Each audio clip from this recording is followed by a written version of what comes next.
Les saluda, Pastor Romero, rector del Seminario Bíblico Pentecostés Bautista de Costa Rica. Pastor y educador cristiano. A petición que me han hecho, estaré compartiendo la lección 44 de Teología Sistemática 2, Arrebatamiento. Hechos que preceden la segunda venida de Cristo, por Lewis Sperry Chafer. A acontecimientos importantes de la era actual. Muchas profecías se van cumpliendo a medida que avanza esta era. El carácter general de la era está presentado en 7 parábolas en Mateo 13. En la parábola del sembrador, que es de naturaleza introductoria, se describe la variada recepción de la verdad. A veces cae sobre el terreno duro y apisonado, donde queda a merced de las aves que la comen. Otras cae sobre un terreno que es muy superficial y pedregoso, y cuando aún está comenzando a brotar, muere por falta de raíces.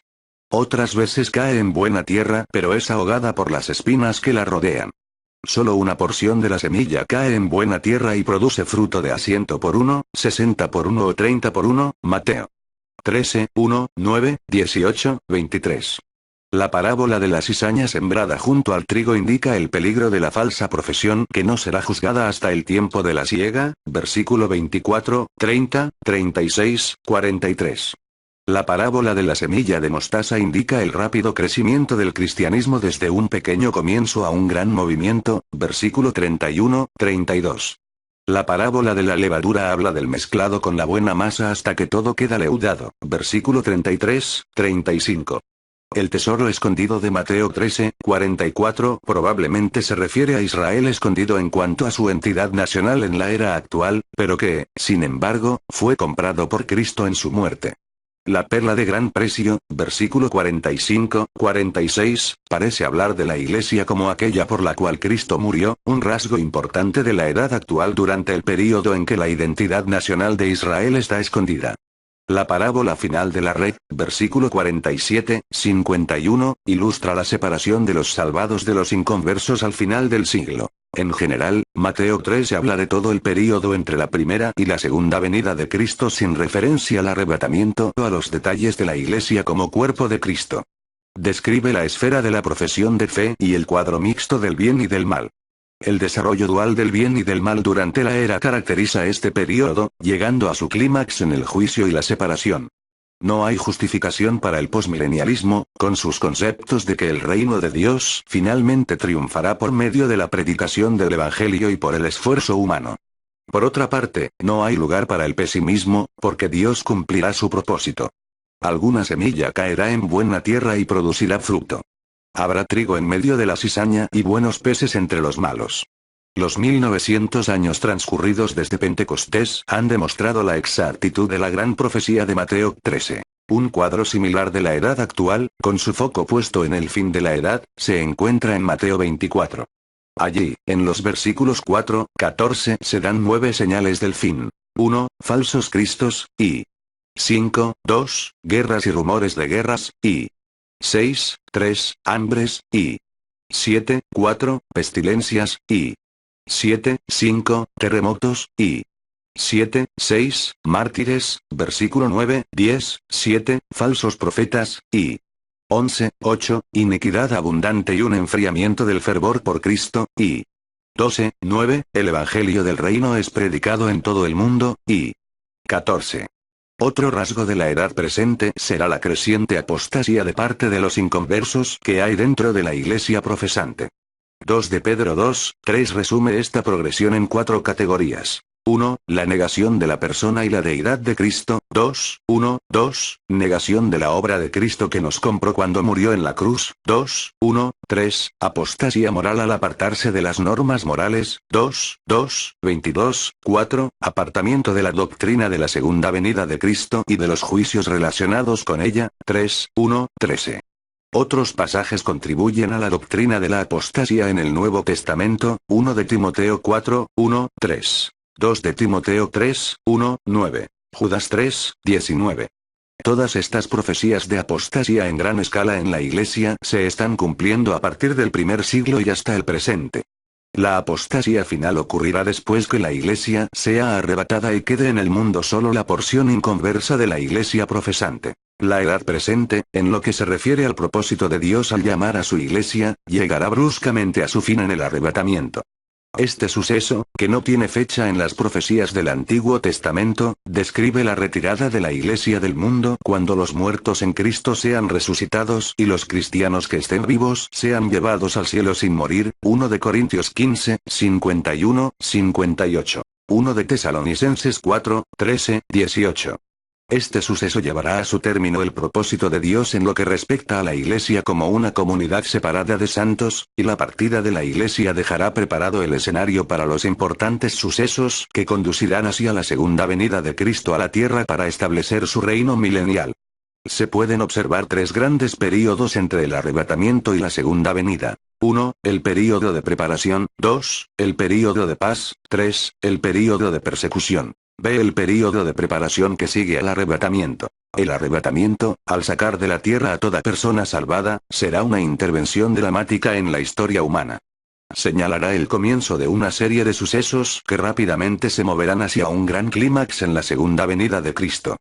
Obviamente, la salida de todos los cristianos de la tierra tendrá un efecto sobre la historia del mundo como un todo y permitirá la demostración del mal en el mundo y el cumplimiento del propósito satánico de una manera que antes no fue posible. La primera fase después del arrebatamiento será un período de preparación para los grandes acontecimientos que seguirán. Estos sucesos estarán relacionados con las tres grandes áreas de la profecía, que conciernen a la Iglesia, Israel y los gentiles. 1. La Iglesia profesante quedará en la tierra después del arrebatamiento. Aunque la cuestión de si la Iglesia pasa por la tribulación ha sido objeto de controversias, muchos expositores creen que la Iglesia como cuerpo de Cristo será llevada en el arrebatamiento, dejando solamente a la Iglesia profesante, compuesta enteramente de personas no salvadas, sobre la tierra para cumplir las profecías acerca del cristianismo. La Iglesia profesante después del arrebatamiento está simbolizada por la ramera de Apocalipsis 17, descrita cabalgando sobre la bestia escarlata que representa el poder político de ese tiempo. Su dominio es sobre todo el mundo, simbolizado por las muchas aguas, Apocalipsis 17, 1, 15. Por la descripción hecha parece claro que la Iglesia mundial, que ahora está en su forma más primitiva, se ve aquí en su etapa de completa apostasía, puesto que cada cristiano verdadero ha sido quitado. Religiosamente hablando, el período posterior al rapto, en consecuencia, será un movimiento hacia la integración de la Iglesia mundial y hacia la religión única mundial, desprovista de los rasgos redentores de la verdadera doctrina cristiana. 2. Para Israel el período de preparación será un tiempo de avivamiento. Según Romanos 11, 25, la ceguera actual de Israel será quitada y muchos en Israel abrirán sus ojos al hecho de que Jesús es ciertamente su Mesías y Salvador. En los días que vendrán inmediatamente después del arrebatamiento, probablemente millares de judíos se volverán a Cristo, haciendo uso de ejemplares de las Escrituras y libros de doctrina dejados por los cristianos, y de obras acerca de los pasajes bíblicos que hablan sobre la esperanza de un Mesías que muchos judíos ya poseen. Indudablemente tendrán una curiosidad insaciable por saber qué pasó con los cristianos que desaparecieron. Esta búsqueda será recompensada y muchos se convertirán.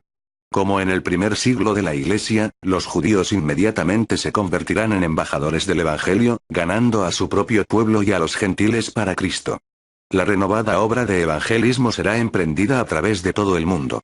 El hecho de que ya los judíos estén esparcidos por todo el mundo, sabiendo muchos de los idiomas del mundo, los señalan como misioneros naturales al pueblo en donde viven, así que indudablemente muchos serán llevados por ellos al conocimiento de Cristo. Sin embargo, como en el primer siglo, no todos los judíos se volverán a Cristo y la salvación será solamente para aquellos que creerán. 3. Políticamente en relación con los gentiles, el tiempo de preparación supone la resurrección del antiguo imperio romano.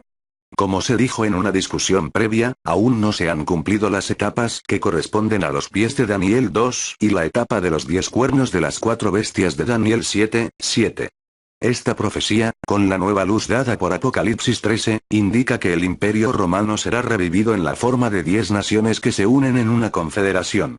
El mercado común europeo podría bien ser un precursor de esto, pero el centro del poder político parecería estar en el Mediterráneo y no en Europa, y probablemente incluirá las naciones más importantes de África del Norte, Asia Occidental y sur de Europa. Una vez más el Mediterráneo será un lago romano. Cuando estas 10 naciones se hayan unido, surgirá un príncipe descrito como el cuerno pequeño en Daniel 7:8, que será un dictador que primero obtendrá el control de 3 y luego de las 10 naciones. Políticamente será el hombre fuerte del Oriente Medio y trabajará con la Iglesia Mundial a fin de obtener el poder mundial.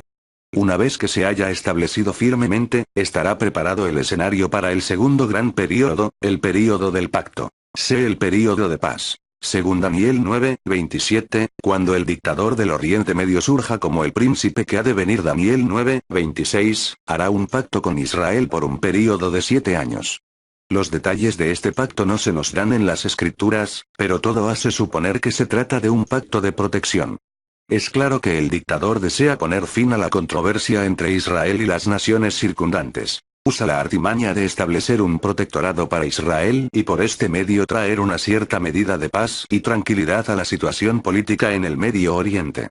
Aunque no hay indicación de que este será un período de completa paz, Israel está seguro, relativamente hablando, y se le conceden privilegios en comercio y una libertad en cuanto a tensión que no ha caracterizado a la nación desde que fue formada en 1948. Indudablemente el cambio inspirará a muchos judíos a regresar a su antigua tierra, e Israel prosperará financieramente. También durante este período la Iglesia seguirá aumentando su poderío, trabajando con el gobernador del área del Mediterráneo a fin de lograr el dominio religioso mundial. De igual modo, seguirá la evangelización de Israel y muchos se volverán a Cristo. Por otro lado, muchos también volverán al judaísmo ortodoxo. En este período será reconstruido el templo en Jerusalén y los judíos ortodoxos renovarán el sistema mosaico de sacrificios, los que no se habían ofrecido desde que el templo fue destruido en el año 70 después de Cristo. Esto está sobreentendido en Daniel 9:27, donde se predice que cesará el sacrificio, hecho apoyado por Daniel 12:11, que habla de la finalización de los sacrificios diarios. Obviamente los sacrificios no podían cesar sin haber sido reiniciados, y la reiniciación de los sacrificios requiere de un templo en Jerusalén.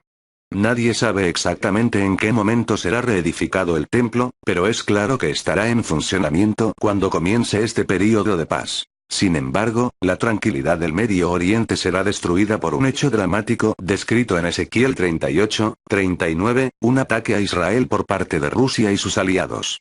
Los intérpretes de las escrituras han discrepado en sus análisis de este suceso y su ubicación en la cronología. Según Ezequiel 38, ocurre en un tiempo en que Israel está en paz y reposo, período que corresponde a la situación que se da después de hecho el pacto con el príncipe romano. Aún más, el ataque es más que un asalto sobre Israel porque desafía todo el pacto de relaciones entre el príncipe e Israel y es, en efecto, un intento ruso de tomar el control político y comercial del Medio Oriente. Sin embargo, debido a que se trata de un ataque sorpresivo, no hay un registro de ejércitos que se levanten contra los invasores. En cambio, Dios interviene sobrenaturalmente para salvar a su pueblo y acaba con las fuerzas invasoras en una serie de catástrofes, descritas en Ezequiel 38:18-23. Esta guerra destruye el período de paz y prepara el camino para el nuevo período final, de período de persecución. La destrucción del ejército romano no solamente acaba con la paz del período precedente, sino que también introduce una situación mundial dramáticamente cambiada. En aquel tiempo hay un equilibrio en poderío entre 1. El gobernador del Medio Oriente y las naciones con él alineadas, y 2. Rusia y las naciones alineadas con ella. Destruido temporalmente el ejército ruso, el gobernador del Medio Oriente aprovecha la situación para proclamarse dictador mundial. En una noche se apodera del control político, económico y religioso del mundo. Se proclama a sí mismo gobernador sobre toda raza, lengua y nación, Apocalipsis 13:7, y Daniel predice que devorará toda la tierra, la trillará y despedazará. Daniel 7:23. Igualmente se apodera del poder económico de todo el mundo y nadie puede comprar o vender sin su autorización, Apocalipsis 13:16-17. Para Israel es un brusco retroceso, ya que el príncipe quebrantará el pacto y de la noche a la mañana se convertirá en su perseguidor. Esto introduce lo que Jeremías denomina como el tiempo de la angustia de Jacob. En otros lugares este período es descrito como la gran tribulación, Daniel 12:1, Mateo 24:21, Apocalipsis 7:14. Las tribulaciones de Israel comienzan con la repentina cesación de sus sacrificios, Daniel 9:27, 12:11. Mateo 24:15. Consecuente con esto, Cristo aconseja a Israel que huya inmediatamente a las montañas, Mateo 24, 16, 20. Será un tiempo de angustia sin precedentes para Israel, y millares de judíos serán masacrados, Zacarías 13, 8. El templo mismo será profanado y pondrán un ídolo del gobernador mundial en él, Apocalipsis 13, 15, y a veces el mismo gobernador se sentará en el templo para ser adorado, 2 de Tesalonicenses 2, 4. Esta es la abominación de desolación descrita en conexión con la cesación de los sacrificios. El gobernador mundial también se presentará a sí mismo como un dios y exigirá que todos le tributen adoración so pena de muerte, Apocalipsis 13, 8, 15. Este período final comenzará a mediados de los 7 años originalmente pactados y, en consecuencia, durará 42 meses, Apocalipsis 11, 2. 13, 5. Véase Daniel 7, 25. 9, 27. 12, 11, 12. Debido a su actitud completamente blasfema y por las persecuciones lanzadas contra judíos y cristianos, el gobernador mundial que tiene su asiento en el Mediterráneo, presentado a menudo con el nombre de Anticristo y descrito en Daniel 9, 26 como el príncipe que ha de venir, será objeto de un terrible juicio divino. Todo esto está descrito en Apocalipsis capítulos 6 a 19. En la ruptura de los 7 sellos se presentan detalles de estos hechos, Apocalipsis 6, 1, 8, 1, en el toque de las 7 trompetas, Apocalipsis 8, 2, 21, 11, 15, 19, y el derramamiento de las 7 copas de la ira de Dios, Apocalipsis 16. En la tierra se producirán juicios sin precedentes. En Mateo 24, 21, 22, Cristo los describió como un período tan terrible que si no fuera detenido por la segunda venida de Cristo habría resultado en el exterminio de toda la raza. La mayor parte de la población del mundo es destruida por las guerras, pestilencias, hambrunas, estrellas que caen del cielo, terremotos, posesión demoníaca y una grave interrupción del orden de las fuerzas naturales en el mundo. El desorden resultante de estos desastres crea oposición al gobernador mundial en el Medio Oriente. Es incapaz de cumplir sus promesas de paz y abundancia. Como resultado se producen revoluciones de carácter mundial y grandes porciones del mundo se rebelan contra su autoridad.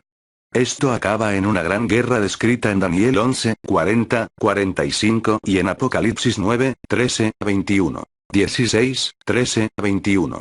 Las naciones del mundo se traban en una lucha, en una batalla pendular de avances y retrocesos con grandes ejércitos del sur, grandes ejércitos del norte y un gigantesco ejército del oriente que descienden hacia la Tierra Santa a fin de ofrecer batalla. En la cúspide de este conflicto, Jesús regresa en poder y gloria para dejar caer su juicio contra los hombres malvados reunidos en esta lucha y para establecer su reinado milenial. En conjunto, los hechos que desembocan en la segunda venida de Cristo se describen con considerable detalle en el Antiguo Testamento y en el Nuevo. El período es una dramática secuencia de acontecimientos terribles que no tienen igual en ningún otro período de la historia o la profecía. Las muchas indicaciones de que el mundo se está moviendo en dirección a ese clímax hacen altamente pertinentes las enseñanzas bíblicas acerca de la inminencia de la venida del Señor por los suyos en el arrebatamiento. Preguntas. 1. ¿Qué enseña la parábola de la cizaña acerca del carácter general del período que queda entre la primera y la segunda venidas de Cristo? 2. Nombrar las otras 6 parábolas de Mateo 13, e indicar su enseñanza general. 3. Tomado como un todo, ¿qué enseña el capítulo 13 de Mateo acerca de todo el período que queda entre las dos venidas de Cristo? 4. ¿Da Mateo 13 alguna justificación para las enseñanzas del posmilenialismo? 5.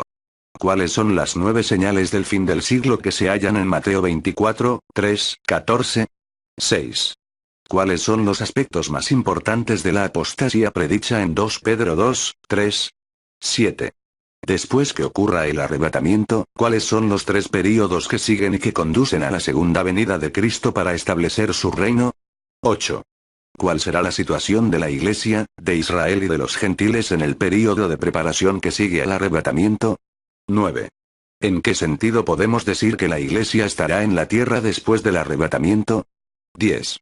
¿En qué consistirá el importante papel de Israel en el período de preparación? 11. ¿Qué importantes sucesos políticos ocurrirán en el período de la preparación? 12. Describir la situación de Israel y la Iglesia mundial durante el período de paz que seguirá a la promulgación del pacto con Israel. 13. ¿Qué hecho destruirá la tranquilidad en el Medio Oriente al final del período de paz? 14. Describir el cambio repentino al comenzar el período de persecución, en relación con Israel, el mundo y la Iglesia mundial. 15. ¿Qué juicios derramará Dios sobre el mundo durante el período de persecución? 16. Describir la gigantesca guerra mundial final. 17. A la luz de la preparación del mundo para estos sucesos, ¿qué se indica acerca de la inminencia del arrebatamiento?